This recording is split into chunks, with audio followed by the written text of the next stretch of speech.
খবর 24 সাথে আপনাকে স্বাগত।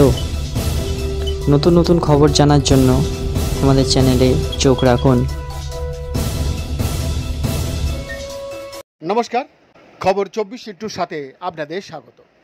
দর্শক, হকের চাকরি, হ্যাঁ হকের চাকরি না নিয়ে বাড়ি ফিরবেন না, পণ করেছেন বিক্ষোভকারীরা।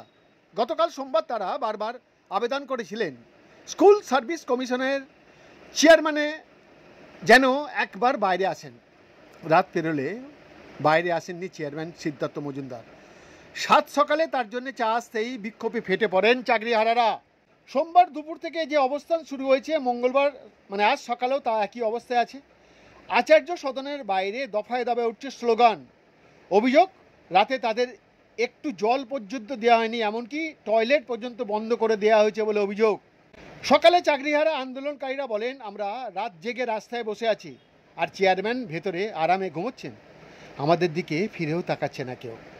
এই পরিস্থিতির মধ্যে সকাল 6:30 নাগাদ হঠাৎ দেখা যায় এক ব্যক্তি চায়ের ফ্লাক্স ও মাটির ভাঁড় নিয়ে এসএসসি ভবনের দিকে যাচ্ছে।